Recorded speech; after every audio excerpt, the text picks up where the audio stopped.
the 6th of July, the police commissioner in KwaZulu-Natal, Lieutenant Mkhwanazi, made serious allegations against, not least of which, the now put on special leave Minister of Police, Minister Zondo. Then, earlier this week, as we record on Thursday, the 17th of July, we had the minister in the presidency, Minister Khumbudzo Ntshavheni, releasing a redacted version of South Africa's national security strategy for 2024-28, which was adopted by a cabinet in March of 2024. One of the risks highlighted or flagged in that report, or that series of reports, is the risk of a coup d'etat, or at least the potential risk of a coup d'etat. We'll get into the Lieutenant General's allegations. We'll get into those reports themselves. But to start us off with, we're joined once again on the CRA YouTube channel by Mr. Gideon Joubert. Gideon, thanks very much for your time with us once again. Lots going on in South Africa's state intelligence circles. One gets a bit of sort of feeling or vibes of a night of the long knives. You talk about factions within the ANC. I think we're seeing, if we hadn't already seen this beforehand, but it's becoming clearer by the day, arguably, this intertwining of the ANC with the state. When you've got these kinds of relationships between a party and the government, it's little surprise that this kind of infighting factionalism is taking place, and the maneuvering around that. And I think also to keep in mind in the very broader picture, going into the 2027 ANC elective conference, you're going to see possibly state intelligence services used as they had been possibly used in previous ANC elective conferences. But just to start us off with, we'll go back to the 6th of July, the allegations at the press conference by Lieutenant General Mkhwanazi. It was dressed to the nines, as it were, and flanked by some of his colleagues. He enjoys a lot of popularity, especially in the province of KwaZulu-Natal. We've seen many South Africans rallying around him, as there's been pressure on him from political circles and elsewhere regarding the allegations he made. What did you make of the way in which he perhaps approached the situation? What do you think factored into his calculus or his calculations as to why one does this in a press briefing? So there were two hypotheses about this, and the one is that it's a cynical political move where he is attempting to gain some political advantage by rolling the dice in the way he has.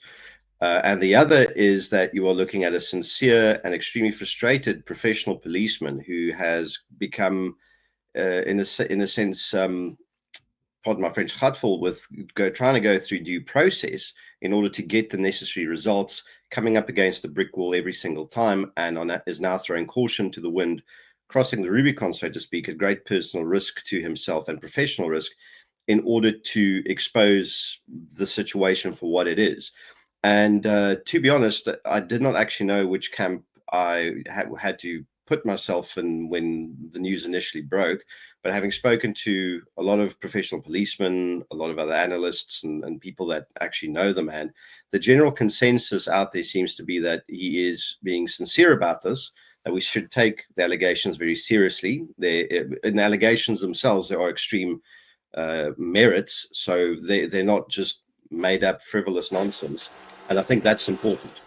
Taking some of those allegations and linking it to where the ANC finds itself. So, the politics impacts on the economy and on society, vice versa, when the economy declines, when there's issues in terms of social cohesion, more pressures on political parties, especially a party of the history and the legacy that the ANC has. When they feel that pressure, they do perhaps lash out in different ways. Given that we've seen the pressure and the rhetoric increasing on the part of the ANC, is it too easy a conclusion on my part to say that some of those allegations by Mkhwanazi did hit very close to home? No, I think they very much did. And I think one needs to also look beyond just Senzo Mchunu, although, the magnifying glass and the spotlight has been very much on him, as well as senior people in the SAPS. if these allegations are as close to the truth as some of us believe them to be, then I think the implication of that is that you sit with the entire African National Congress, and most certainly its senior leadership, and in that case, all the way up to the president's office, implicated in serious, violent, organized crime, which rather does put the entire country in a unique sort of crisis. Because I recall that the Vlakplaas debacle was, the whistle on that was blown by a mere police captain. You have a highly decorated special task force operator, former commander of the police special task force, which is an acclaimed, internationally acclaimed, highly professional SWAT unit, who enjoys a large amount of public popularity and support in KZN, where he is the provincial commissioner, making serious allegations against these very serious senior figures. That is very much a hand grenade going off in a chicken coop. It is not a low impact event, and this is not something I think that through a campaign of a smear campaign, targeted misinformation against him, this sort of thing, that you can just make these things go away. In fact, we're already seeing the so-called commission of inquiry, or I forgot what these things are called because I've had so many of them and they've gone nowhere. That's already not landing with the public. It has been thrown at the wall and it's not sticking. And I think this may hopefully turn into a much bigger issue than and snowball into it than many of the previous exposés in the past. Gideon, that point on the many commissions of inquiry, I saw a cartoon this morning. It's Cyril throwing a tennis ball, and the South African public represented by a dog, and written on the tennis ball are the words "Commission of Inquiry." So he's trying to play that trick again, arguably. If one wants to assume, I guess, if one wants to steel man this kind of thing, then I guess you say, he's trying to do things in the due process kind of way versus maybe acting as a bit of an imperial president, as it were, and just going on allegations and firing people accordingly. But given the seriousness of the allegations, again, one looks at just the protection of those in the ANC. To give Ramaphosa maybe some credit, he's always said it's party unity above everything else, and he continues to show that. I think no matter what opportunities he is given, he tries to protect people within the ANC to the ultimate cost of the sort of interests of the country. What perhaps of some of the scenarios or the possible outcomes of what Mkhwanazi has alleged, we now have another acting police minister in the form of Gwede Mantashe, who does continue to find ways to occupy new positions in government and indeed in the ANC. Then you'll have at some point another new minister come in. I think it's at the end of July, or is it August, once one of his other positions has sort of come to an end. This isn't the way to deal with these kinds of allegations, right? If you were in President Ramaphosa's position, is there sort of a best practice kind of thing as to how one should do this sort of thing? So I'm a bit unsure as to the best practice in its entirety is going to be in this regard, but the allegations are very serious.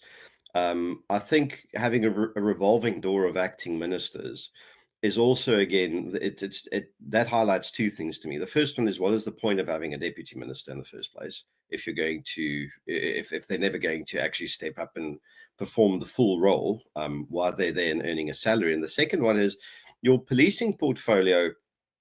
And there's a big discussion to be had about how many portfolios do we need and where do we need ministers and this sort of thing. But if you're going to have a police portfolio and you're going to have a minister of police, that is one of your most important, most key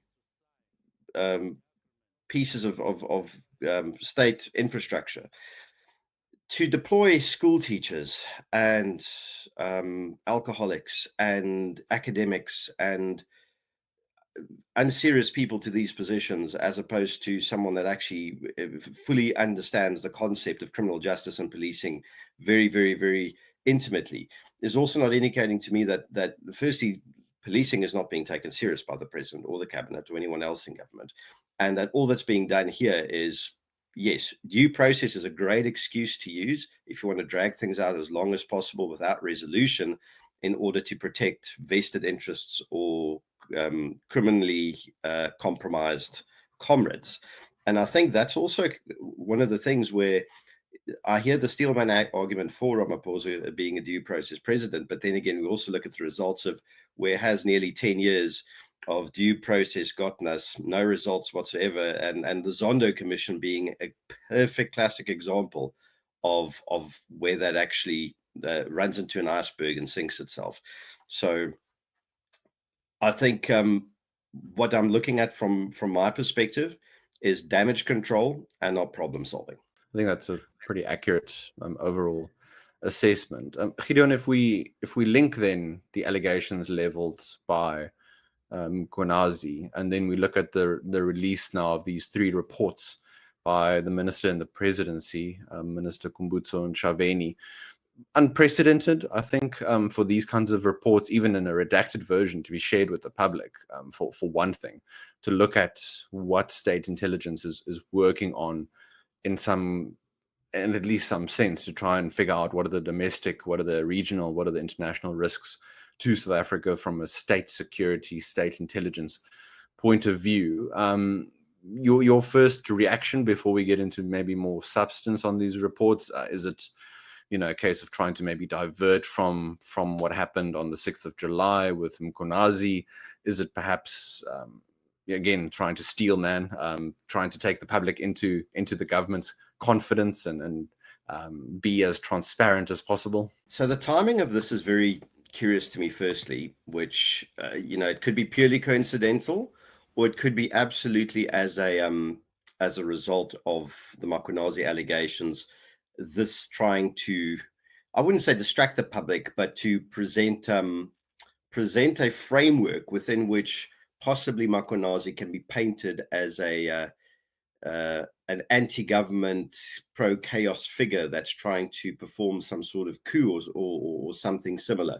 And bearing in mind that when I spoke to quite a senior security analyst, his words to me when this came out was, this is from the same cluster that was declared dysfunctional but a few months ago, and now they pretend to have this amazing information, yet internally they are a complete mess, which means that the possibility of this thing being cooked up out of thin air to serve a political goal is not implausible.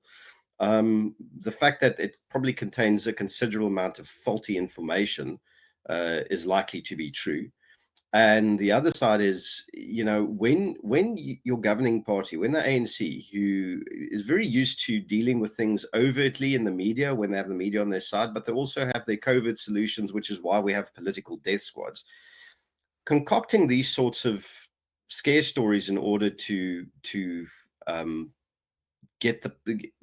almost brainwash the public into a specific direction or severely influence the thinking is not beyond them either. So I have not familiarized myself with the contents of these reports 100%, but I harbor significant doubts about the intention of the timing of the release, the intent behind the contents, and what the actual plan with these reports going forward is. Because, as you say, releasing it to the public in this unredacted form, rather unprecedented to say the least.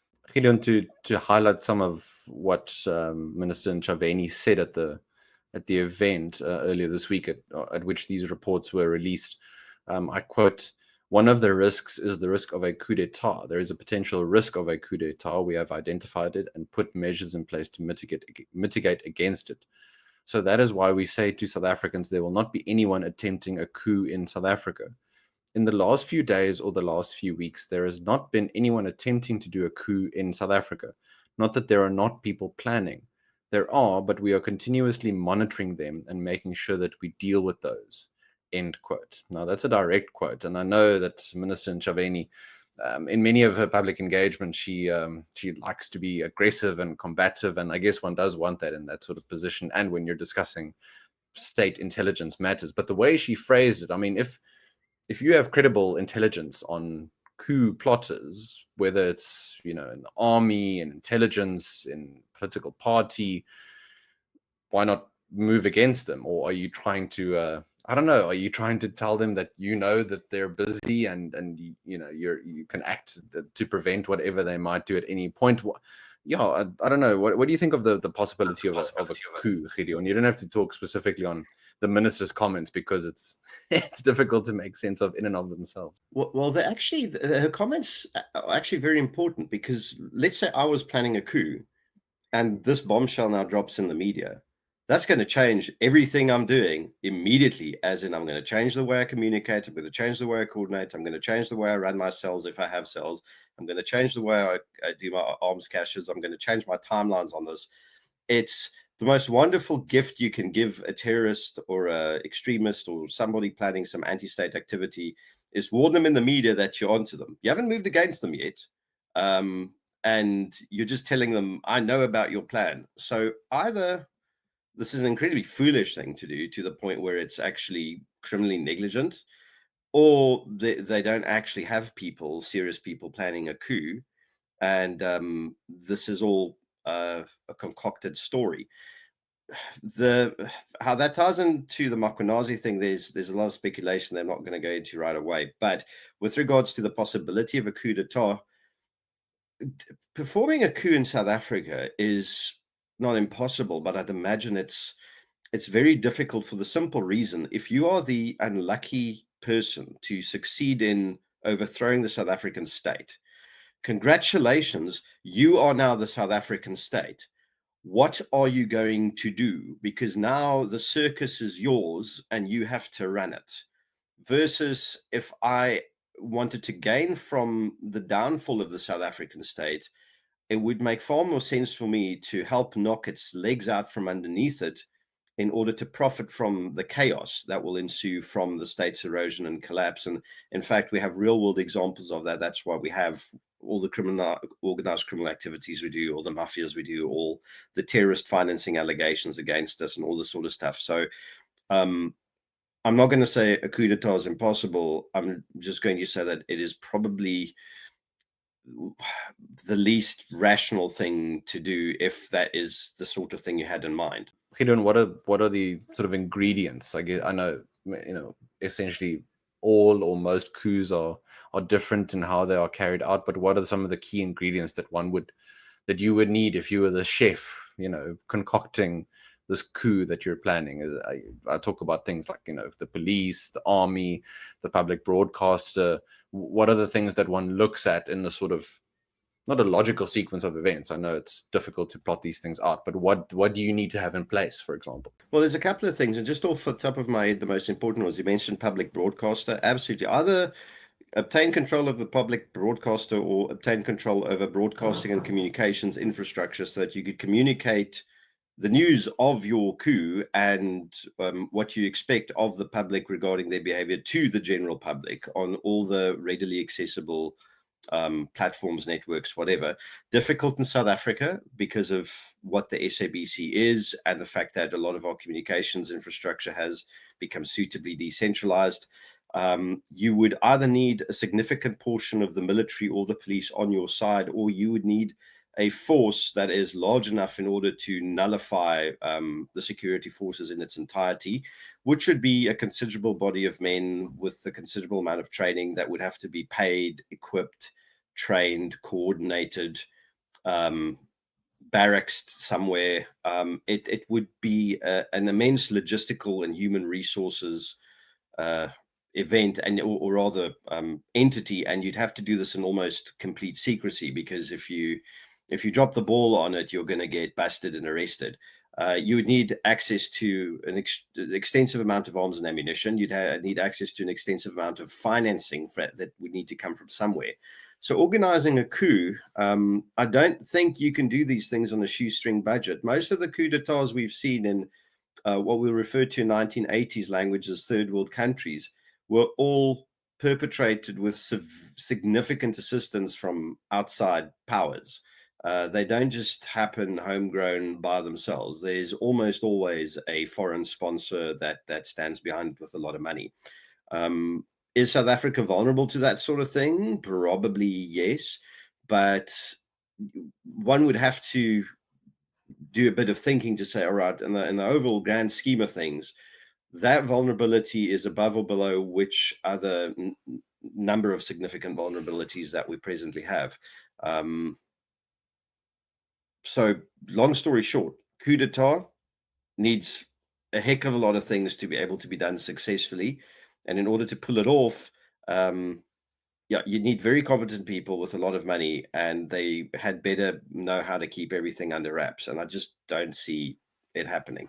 Also, July 2021, I don't think that was an attempted coup. That was a lot of other things, but that was not a proper insurrection. Gideon, maybe a last point, just to highlight from those reports. If we talk about South Africa's domestic security outlook for 2024-28, in those reports, some of the risks or the threats to that security outlook that the reports highlight are social instability, mainly due to unemployment, poverty, inequality, poor service delivery, a shrinking black middle class, poor governance, crime, the trust deficit between the government and the public, and lawlessness. And then you add to that instability at local government level, unstable coalitions, targeted assassinations, corruption, and unconstructive political discourse. One of the priorities highlighted in the report as a strategy is to, quote unquote, decontaminate the criminal justice system of criminality.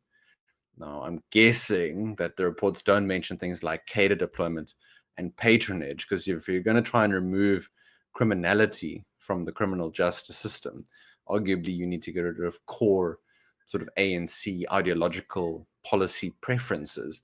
What do you make of that assessment? Do you think it hits some way towards what needs to be done, and whether it's realistic or not, I guess, is a whole different question. So it's not incorrect, because it's similar to saying, if I want my lawn to grow and be healthy, I need to water it, especially a couple of times more in summer. The problem in this case is not the fact that I need to water the lawn. It is the fact that everything I have in order to put me in a position to water the lawn does not exist and is actively conspiring against me doing this. It is absolutely what needs to happen. But you're spot on by saying that the reason we are in this position in the first place is because of every single policy enacted by the ANC government from about 1994 onwards. And we now have this very entrenched, very deep-rooted system of criminality, corruption, patronage that just infests the entire civil service and has very much succeeded in capturing the criminal justice system as a result. It will require a huge amount of effort, bravery, and probably disregard for due process to get such a purge right. Is it needed? Absolutely. Do I think the people presently in government are going to be the ones I would trust with such a task? No. It's at the very least, they are the origin of the problem. I don't see the creators of the issue being the resolvers of it. So the report in that instance is correct, but no, a lot of other stuff has to change. All of them, which you've already mentioned. Oh, I think it's quite a gargantuan task that lies ahead. But I think, all in all, Gideon, what we've seen with Mkhwanazi, his allegations, now also the release of this report, we could also be seeing possibly a kind of shift in South African politics and society that's been going on, but it's becoming more public. And what I mean by that is, for figures like Mkhwanazi, who's strong on crime, who's a man of action, who has earned some trust on the part of those he works with, and also those, especially in the province of KwaZulu-Natal, the citizens and businesses there, versus solving problems through things like a national dialogue, for example. So that shift in South African politics between individuals and parties who are more on the side of dialogue and consultation to death and that kind of thing, versus those who want to do the right thing for the right reasons.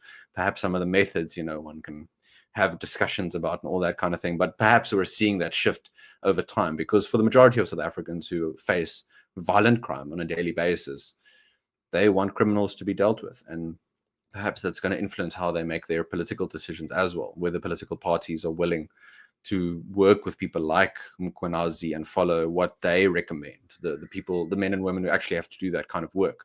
and deal with the high levels of criminality in South Africa. But that's a whole nother discussion. So I think we've covered quite a lot of ground here. So thank you, Gideon, once again for your time. To all of you, thanks very much for watching. If you haven't yet, before you leave, please like this video. And also, if you haven't yet, we invite you to subscribe to our YouTube channel. Until next time, this has been Chris Hattingh here for the Center for Risk Analysis. Take care, everybody, and we'll chat soon.